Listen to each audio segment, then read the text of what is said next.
Baiklah ikhwatal iman azani Allah wa iyyakum.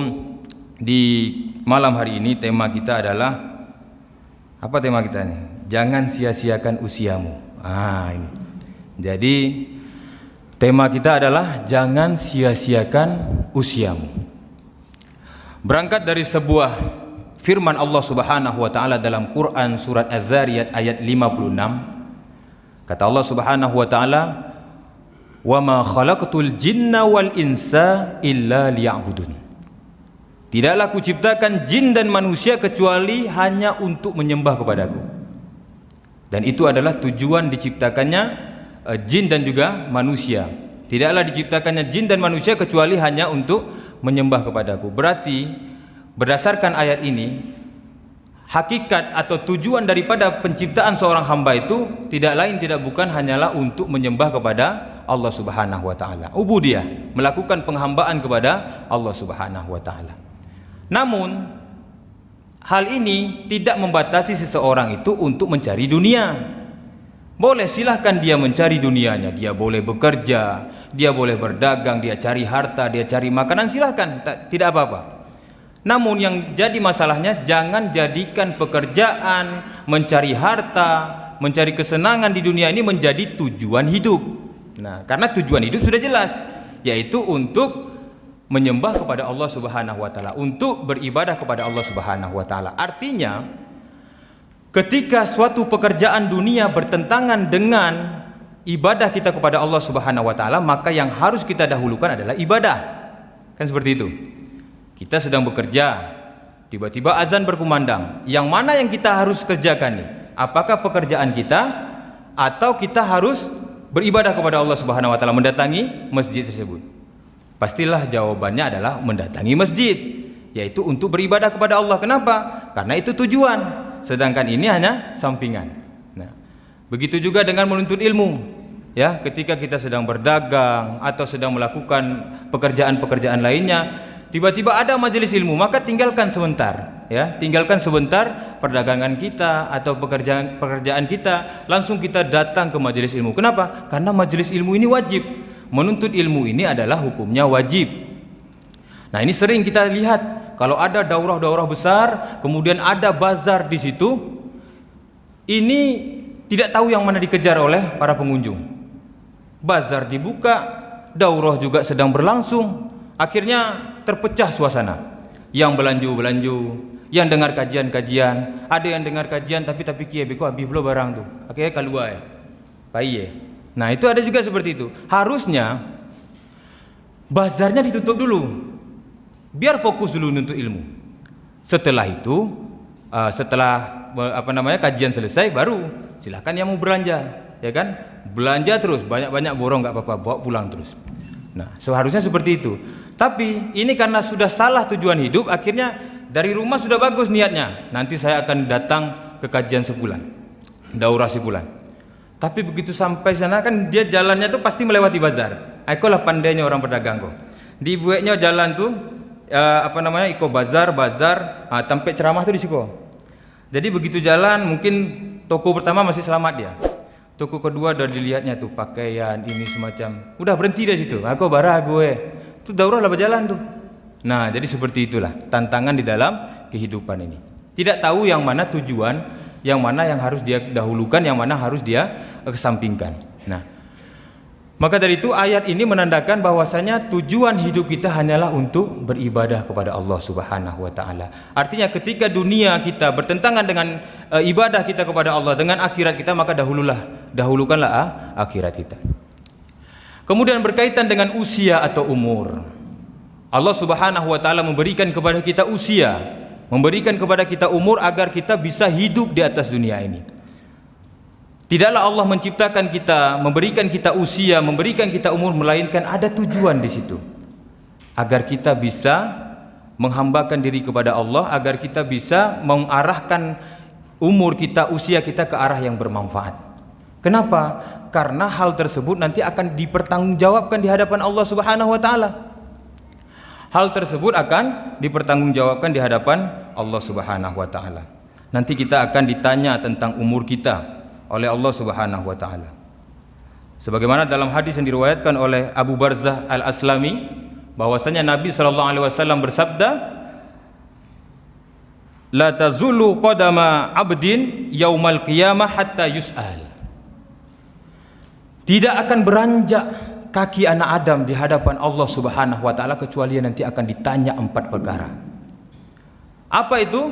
Yang pertama sekali ditanya adalah tentang umurnya. Kemana umurmu kau habiskan? Nah, itu. Artinya diberikan kita usia, diberikan kita umur agar hidup, harusnya kita pergunakan ke arah yang bermanfaat, ke arah yang diridhoi oleh Allah Subhanahu wa taala. Namun ketika seseorang itu melenceng daripada itu, nah ini ditanya nih sama Allah, kemana umurmu, usiamu kamu habiskan? Kalau dia jawab, untuk beribadah kepadamu ya Allah, maka selamat dia, diberikanlah balasan dia nanti surga. Namun ketika dia menjawabnya untuk disia-siakan, untuk apalagi untuk bermaksiat, maka dia tentunya akan diazab oleh Allah Subhanahu wa taala. Tentunya dia akan dimasukkan oleh Allah Subhanahu wa taala ke dalam neraka.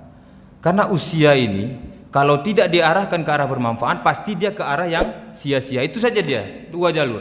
Kalau tidak bisa kita arahkan ke arah yang bermanfaat, pastilah dia akan melenceng ke arah yang sia-sia. Nah, hal yang sia-sia ini juga terbagi 2. Ada hal sia-sia yang kita yakini sadar, ada juga hal yang sia-sia yang tidak sadar kita lakukan. Contoh hal yang sia-sia yang sadar kita lakukan adalah perbuatan maksiat. Kita diberikan kehidupan oleh Allah, namun kita gunakan kehidupan itu untuk bermaksiat. Contoh melakukan perjudian. Sadar dia berjudi, dia tahu itu haram, tapi dia lakukan. Kenapa? Karena ingin menjalankan nafsu dia tadi. Nah, nyabung ayam, dia pelihara ayam dari kecil sampai besar dia adu ayam itu. Nah, ini juga dosa, perbuatan sia-sia tapi berbau dosa. Sadar dia, tahu dia dosanya.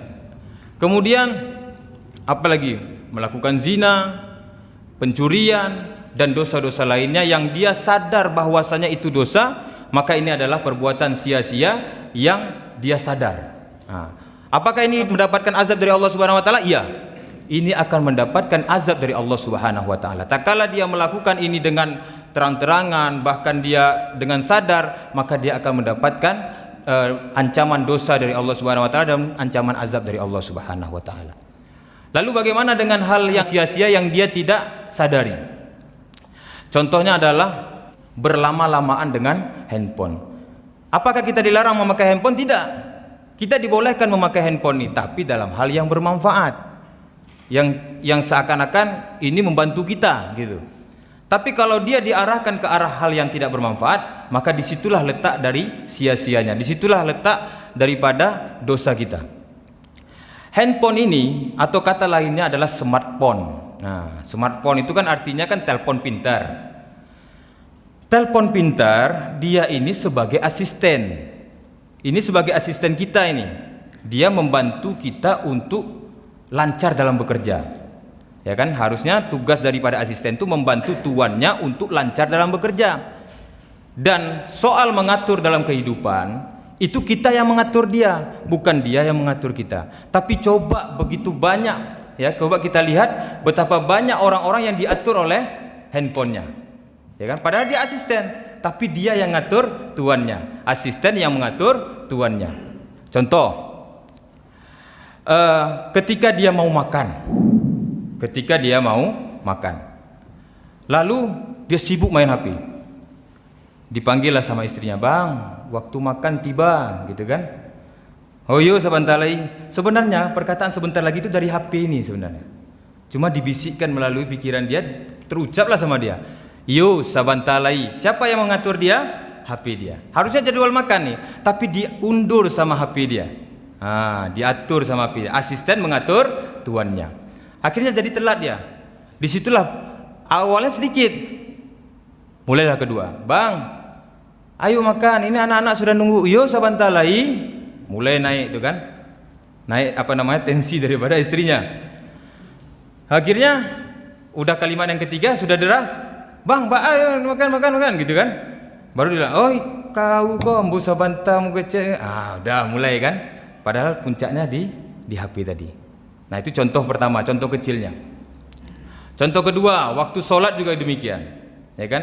lagi sibuk-sibuk main HP, tiba-tiba waktu sholat tiba, maka dia ini membisikkan, dia mencoba untuk membisikkan kita, cuman dia kan nggak bicara, tapi dari apa-apa yang kita lihat di sini itu dia coba mempengaruhi kita, ya kan?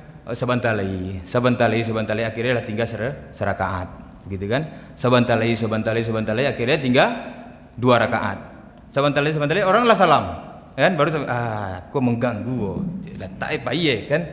Itu dipakai lagi, kan gitu? Itulah. Memang ini mengganggu. Padahal dari hal yang seperti ini kan sudah sia-sia nih, menyia-nyiakan dia, akhirnya berdampak kemana?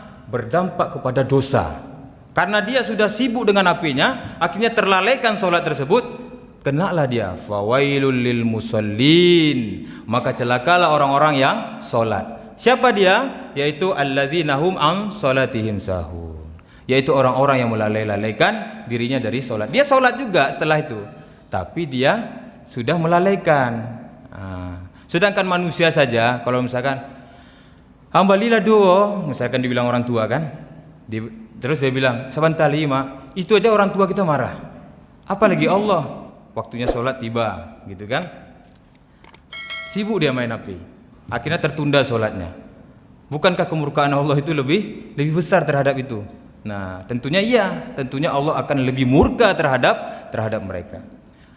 Dalam hal lain lagi, dalam hal memuliakan tamu, harusnya ketika tamu itu datang ke rumah, assalamualaikum, waalaikumsalam, kita sambut dia, kita ucapkan kita jawab salam dia kan. Tapi ini kesibukan itu merubah, itulah dari HP tadi juga. Assalamualaikum, inyong mencari HP tapi dijawab waalaikumsalam warahmatullahi. Masuklah, masuk jalan gitu kan. Sampai duduk, baru dia tercalit.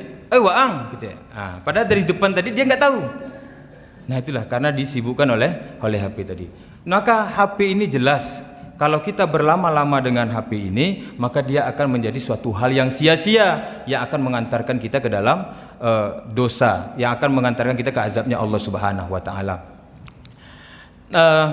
Padahal memuliakan tamu itu juga diperintahkan di dalam agama kita. Man kana yu'minu billahi wal yaumil akhir falyukrim dhaifahu. Barang siapa yang dia beriman kepada Allah dan juga hari akhir, maka hendaklah dia memuliakan tamu. Salah satu memuliakan tamu menjawab salamnya, mempersilahkan dia masuk, memandang kepada tamu kita. Tapi kalau kita misalkan sibuk untuk HP, akhirnya kita tidak memuliakan tamu, dan itu bisa menjadi dosa. Tersinggung tamu, tersinggung hatinya, akhirnya apa terjadi? Dosa. Nah, dosa. Kemudian dampak buruknya lagi, smartphone ini, karena dia smartphone, telepon pinter, maka dia tidak cocok untuk anak-anak, karena dia terlalu pintar untuk anak-anak. Akhirnya diguruilah anak-anak. Makanya betapa banyak anak-anak sekarang yang lahir dari rahim manusia tapi dibesarkan oleh handphone, ya kan? Dibesarkan oleh medsos, sehingga apa? Dia tidak lagi mewarisi sifat daripada orang tuanya, padahal orang tuanya orang baik, tapi karena pengaruh handphone jadi jahat anaknya. Sering kita lihat anak-anak sekarang kan, apa yang viral daripada medsos ini dia perlakukan di dunia nyata nih. Contohnya apa? Tarik sis. Nah, kan? Sering dengar kan? Apa jawabannya? Itu dia. Mana dia? Itu. Tarik sis, semongko langsung jawabannya. Itu bertanda apa? Bahwasanya inilah pengaruh daripada HP. Dan itu terjadi dengan anak-anak. Saya sering itu dengar anak-anak itu di jalan pulang sekolah itu kan, anak-anak SMP pulang kan, tarik sis, semongko dijawab. Dan itu hal yang sia-sia, tidak ada poin positifnya itu dari mana? Apakah ketika kita bilang tarik sis semongko itu dapat pahala? Tidak. Justru dia akan menjadi dosa. Karena itu kan di kalimat apa itu dipakai sama orang-orang penyanyi dangdut kayaknya ya. Itu dipakai untuk orang-orang penyanyi dangdut. Terus dipakailah sama anak-anak kita.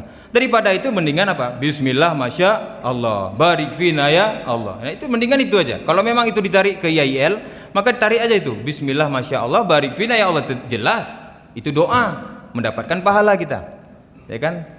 Tapi kalau itulah tadi dipraktekkan sama anak kita, maka itu bisa menjadi dosa, dan itu bisa menjadi dosa jariah malahan. Kalau itu terus berlangsung, maka smartphone ini adalah terlalu pintar buat anak-anak. Kalau bisa anak-anak kita janganlah kita kasih smartphone ini.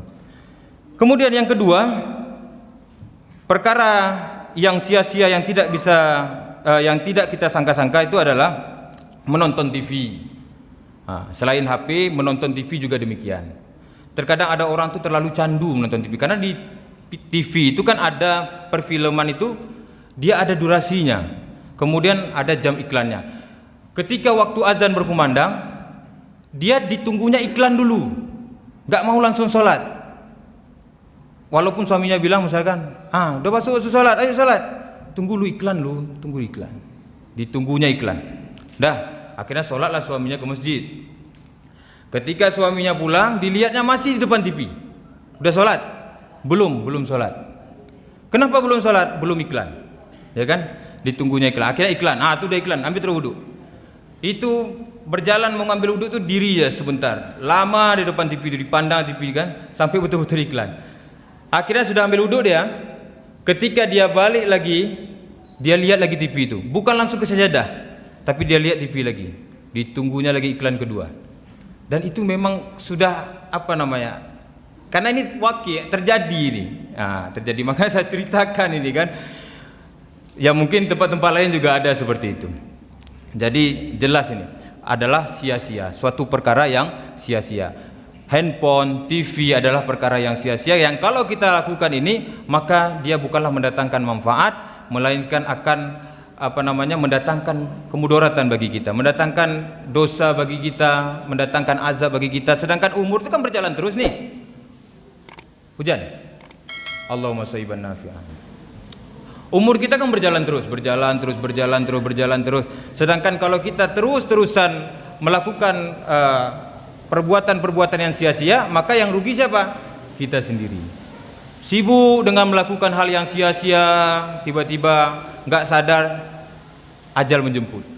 Karena ajal ini kalau sudah menjemput, dia kan nggak bilang-bilang hari ini kamu meninggal, kan nggak dibilang-bilang gitu, tiba-tiba datang dia. Nah, itulah rahasia Allah. Makanya kalau misalkan kita tahu ajal ini kapan, enak kita kan, tapi tidak enak juga kalau kita tahu ajal ini kan.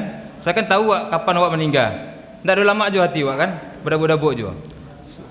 Sedangkan orang asam lambung saja nyobuka tuh di di HP, terbaca dia tanda-tanda kematian misalnya gitu kan, makin bertambah lah asam. Padahal dia itu ingin mencari solusi. Mangga ambo tahu karena ambo sudah merasakan seperti itu. Ketika ambo asal ambo mau cari terus, bukan solusi yang dihadirkan di sini, ternyata semakin membuat kita tidak karuan. Nah itu. Jadi yang paling penting itu adalah mempersiapkan diri untuk itu. Bagaimana cara mempersiapkan diri? Terus kita melakukan amal ibadah. Jadilah kita sebagai akar yang terus memberikan kehidupan bagi sebuah pohon. Walaupun dia tidak tampak, tapi akar ini terus memberikan kehidupan kepada sebuah pohon. Jadilah seperti jantung yang terus berdenyut untuk kehidupan seorang manusia. Padahal dia tidak tampak, tapi jantung ini terus memberikan kehidupan bagi manusia. Nah, yang tidak tampak tapi dia bisa memberikan manfaat bagi manusia. Begitu juga kita.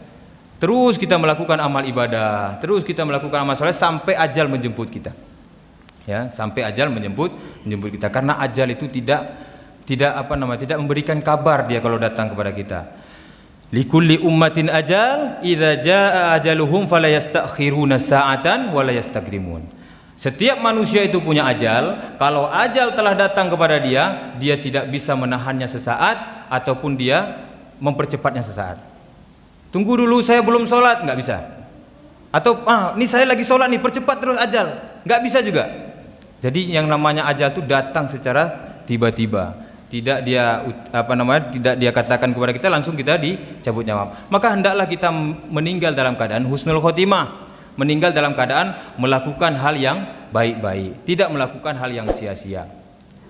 Kalau kita meninggal dalam hal bermain game misalkan, kan banyak tuh orang sibuk dia main HP, ada game di situ, gamenya banyak pula tuh, ya kan? Gamenya tuh berkelanjutan, dia tidak ada batas-batasnya. Kalau zaman-zaman dulu kan ada tuh Vega, gamenya itu ada titik terakhirnya.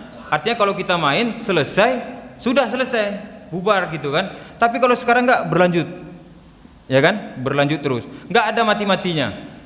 Udah mati hidup lagi, akhirnya sibuk dia seperti itu. Nah, ketika dia lagi sibuk-sibuknya main game, dicabut nyawanya oleh Allah Subhanahu wa taala. Nauzubillah min dzalik. Saya sering tuh kalau misalkan sholat subuh itu lewat ke RTH itu. di RTH itu ada warung sampai subuh. Kadang-kadang terkejut kita pikir orang gila gitu kan. Dia ngobrol dengan HP-nya, dia ngobrol. Tembak, takaji Pak naik Honda. Siap dulu ditembak, lari terus mau gas tuh kencang. Itu di RTH itu ada itu. Subuh jam 3 kadang-kadang subuh itu kan. Karena kita kan kalau misalkan udah terbangun mau tidur lagi kan sulit. Akhirnya balik galu sebentar sambil nunggu subuh kan. Itu ada di situ. Nah, maka dari itu yang merasulah kan. Jadi tinggalkan itu. Jangan lagi bergadang. Karena begadang ini juga termasuk dari hal yang sia-sia. Begadang ini juga merupakan menzolimi tubuh kita sendiri. Nah, orang yang bergadang juga melakukan hal yang sia-sia karena dia telah menzolimi tubuh dia sendiri.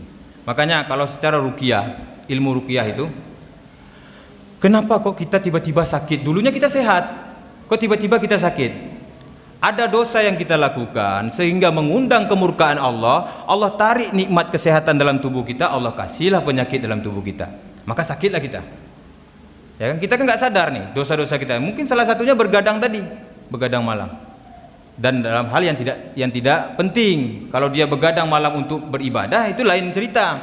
Tapi ini begadang malam untuk bermain game atau begadang malam untuk ngobrol. Ini ngobrol juga gitu kan, caitu. Apalagi kalau citu lama, mencitukan aib orang. Kan citu lama tuh gibah syariah kata dia. Apa pula gibah syariah? Jadi dia mencoba untuk menghalalkan gibah. Dia bilang apa? Gibah syariah. Isinya adalah menceritakan aib orang. Itu bisa sampai tengah malam tuh cerita-cerita. Nah, jadi yang hal-hal seperti itu dihindari. Nah, ketika seseorang melakukan kemaksiatan, melakukan dosa, maka Allah tarik kenikmatan dari dia. Nikmat kesehatan itu ditarik, dikasihlah penyakit. Sakitlah dia. Akhirnya kan sakit dia, ngeluh dia. Ini gimana caranya penyakit ini bisa hilang? Maka caranya hanya ada satu, yaitu bertobat dia dari dosa-dosa yang dia lakukan, sehingga Allah tarik penyakit yang ada dalam tubuh dia, Allah kembalikan lagi nikmat kesehatan dalam tubuh dia. Nah, itu caranya. Bertobat dia. Oh iya, dosa saya ini adalah menzolimi tubuh. Kenapa? Karena begadang di tengah malam. Melakukan begadang di tengah malam. Nah, ini juga termasuk daripada dosa-dosa yang bisa menzolimi tubuh kita dan juga mendatangkan azab dari Allah Subhanahu wa taala. Kemudian kata Syekh Shalih Fauzan hafizahullah taala, beliau berkata bahwasanya umur manusia ini hanyalah hari-hari yang bisa dihitung. Ya. Umur manusia ini hanyalah hari-hari yang bisa dihitung, maka selama engkau diberi kesehatan, diberi kesempatan, diberi waktu aman, dalam keadaan aman nih. Kita kan sekarang aman nih. Berbeda kalau zaman dulu ada masa konflik. Nah, itu kan berbeda dengan zaman sekarang ini dalam keadaan aman, dalam keadaan sehat. Maka kalau kita masih diberikan hal tersebut, maka hendaklah kita mempergunakan usia kita itu dalam ketaatan. Nah, karena usia itu adalah terhitung dari berhari. Kalau kita melakukan dosa ini, maka nanti kita akan diazab selama kita melakukan dosa tersebut. Nah, kalau kita lihat jumlah ibadah kita sama jumlah kita di luar daripada ibadah, itu lebih banyak jumlah kita di luar daripada ibadah, ya kan? Kalau sholat kita kan bisa dihitung. Sholat, misalkan sholat maghrib tadi berapa menit lah itu. Nah, pulang dia ke rumah, tidak menghadiri kajian ini kan? Apa yang dilakukan di rumah? Makan, sudah pasti itu makan. Duduk di depan TV. Nah, kalau makan mungkin tidak jadi dosa di situ. Kenapa? Karena dia melakukan hal yang mubah, hal yang dibolehkan. Makan untuk kesehatan dia, kalau dia niatkan untuk ibadah, maka itu akan menjadi pahala bagi dia. Tapi nonton TV ini, apalagi dia lakukan hal yang sia-sia lainnya, misalkan bermain, apalagi bermain yang macam-macam lah yang tidak ada manfaat bagi dia. Nah, kalau dia bandingkan dengan duduk di majelis ilmu, tentu lebih besar pahala dari bermajelis ilmu ini. Nah, kalau kita hitung-hitung, sebenarnya lebih banyak dia melakukan hal-hal dengan dunianya daripada untuk beribadah. Nah, harusnya kalau kita melihat daripada perkataan Syekh Shalih Fauzan ini, kita harus lebih mendahulukan untuk melakukan ketaatan kepada Allah Subhanahu wa taala. Karena Allah memberikan kepada kita nikmat itu bukan sejam 2 jam, tapi setiap waktu, setiap menit, setiap detik, setiap waktu itu Allah berikan kita kenikmatan. Apa kenikmatan yang diberikan oleh Allah? Nafas. nikmat bangok, ya kan, nikmat bernafas gitu. Kalau orang tanya, sedang apa? Sedang bangok gitu kan. Sedang bernafas, maka yang memantau hidup. Nikmat bernafas ini saja kita nggak bisa kita balas nih. Allah kasih kita nikmat bernafas ini saja nggak bisa kita balas di hadapan Allah. Nah, apalagi dengan nikmat-nikmat lainnya, mata yang bisa berkijo, kan gitu kan? Coba mata dalam keadaan tidak bisa berkedip, karena glukoma, Pak. Kering air mata ini kan. Jadi dia jadi glukoma dia. Tangan yang bisa menggenggam ini kenikmatan yang diberikan oleh Allah. Maka tidak ada cara kita untuk berterima kasih atau mengungkapkan rasa syukur kita kepada Allah melainkan melakukan semua yang diberikan oleh Allah ini untuk melakukan ketaatan kepada Allah Subhanahu wa taala. Ya kan? Salat, baca Quran, melakukan zikir dan lain sebagainya, hal-hal yang bermanfaat. Karena semuanya nanti akan diminta pertanggungjawaban oleh Allah Subhanahu wa taala. Kan ditanya tuh, kemana engkau habiskan umurmu? Ditanya nanti sama Allah. Kalau kita jawabannya pas, masuk surga. Kalau enggak pas, diazab sama Allah. Kemudian ditanya juga, kemanakah engkau amalkan ilmumu? Setelah umur, nanti kita ditanya ilmu. Oh, berarti kalau misalkan kita berilmu ada tugas ya. Kalau kita punya ilmu maka kita ada tugas. Ditanya kemana kita amalkan ilmu. Kalau begitu lebih baik gak usah cari ilmu. Kan gitu akhirnya terpikirkan kan. Daripada membebankan diri mendingan gak usah cari ilmu. Jadi gak ditanya lagi nanti. Nah, gitu kan. Padahal kalau itu kan dua kali lipat gitu kan. Kemana engkau amalkan ilmu? Ambo tidak ada ilmu. Bagaimana ambo amalkan? Kalau tidak menuntut kenapa tidak ada ilmu? Pasti dia tidak menuntut ilmu. Kenapa tidak menuntut ilmu? Kemana kau habiskan usiamu? Kembali lagi ke pertanyaan pertama. Kemana kau habiskan usiamu? Kenapa enggak nuntut ilmu? Kan gitu akhirnya. Buta-buta di situ. Akhirnya enggak bergerak-gerak dari hadapan Allah Subhanahu wa taala. Maka nanti dia akan dibuat sibuk dengan apa yang dilakukan sendiri di atas dunia. Kemana ilmu itu kau amalkan? Jadi kita yang menuntut ilmu ini nanti kita juga akan ditanya nih. Apakah kita pulang ke rumah nanti ilmu ini kita sampaikan juga dakwah kepada orang lain atau kita simpan sendiri? Kalau ilmu kita simpan sendiri, maka bersiap-siaplah azab dari Allah Subhanahu wa taala. Karena orang yang menyimpan ilmunya besar kemurkaan Allah kepada dia. Dia nuntut ilmu untuk dia sampaikan kepada orang. Paling tidak itu kepada keluarganya sendiri. Ya, kepada keluarganya sendiri. Ketika dia sampai ke rumah, dilihatnya keluarganya main HP, nggak mau sholat, dia tegur. Jangan main HP, dia tarik HP-nya. Dia nonton begitu juga. Dia lakukan kemaksiatan apalagi, dia langsung menegurnya. Kemudian juga ditanya tentang harta. Nah, kalau harta ini dua pertanyaannya. Dari mana engkau dapatkan harta? Kemudian kemana engkau amalkan harta tersebut. Kalau dia dapatnya dari hal yang halal, maka selamat dia di pertanyaan pertama. Tapi kemana dia arahkan harta yang dia dapat dari hal yang halal tadi? Apakah untuk berjudi, apa untuk minum-minuman keras, atau untuk hal-hal maksiat lainnya? Nah, disitulah nanti dia kena.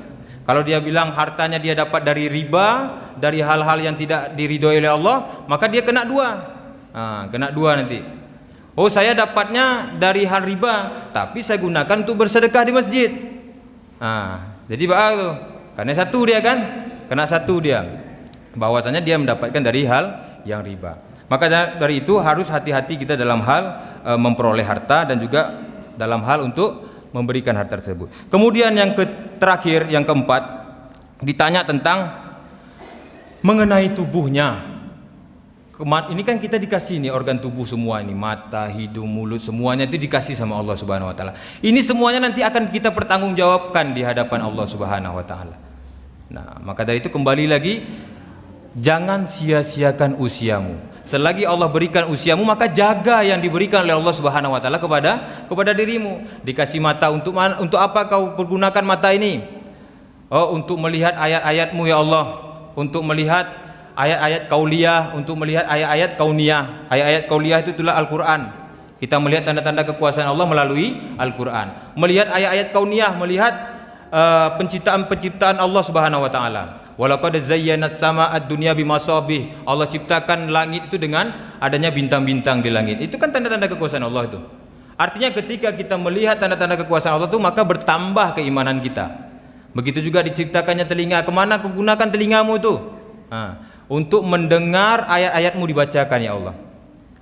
Kalau misalkan kita jawab untuk mendengar gibah, ya Allah, nah ini sudah jadi dosa, diazab kita. Kemana engkau gunakan tanganmu? Untuk membantu sesama muslim, untuk bergotong royong, nah gitu kan, untuk membantu sesama muslim, maka dia jelas ini penggunaan anggota tubuhnya. Tapi kalau dia bilang untuk memukul orang, maka akan diazab dia oleh Allah Subhanahu wa taala karena tidak sesuai dengan penggunaannya tadi. Maka dari itu, karena ini waktu sudah menunjukkan pukul 19.29, sudah mau menuju Isya ya. Jadi kita simpulkan bahwasannya Allah Subhanahu wa taala memberikan kepada kita usia, umur untuk kita hidup di dunia ini, maka hendaklah kita mempergunakannya ke arah yang bermanfaat. Kenapa? Karena kita tidak tahu kapan kita meninggal. Ya, kapan kita meninggal kita tidak tahu. Alangkah baiknya ketika Allah Subhanahu wa taala menentukan ajal kita, dicabut nyawa kita, maka hendaklah kita meninggal dalam keadaan husnul khotimah, dalam keadaan beribadah kepada Allah Subhanahu wa taala. Jangan sampai kita dicabut nyawa kita oleh Allah Subhanahu wa taala dalam keadaan suul khotimah, naudzubillah min dzalik, dalam keadaan berbuat hal yang sia-sia, berbuat hal-hal yang dimurkai oleh Allah Subhanahu wa taala. Karena seorang muslim itu, muslim yang baik itu, hendaklah dia menjauhkan dirinya dari hal-hal yang sia-sia.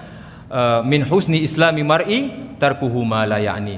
Seorang muslim yang baik itu, maka hendaklah dia menjauhkan dirinya dari hal-hal yang sia-sia, yang mampu mendatangkan azab dari Allah Subhanahu wa taala. Semoga yang singkat ini dapat bermanfaat bagi kita bersama. Aqulu qauli hadza wa astaghfirullah li wa lakum. Assalamualaikum warahmatullahi wabarakatuh.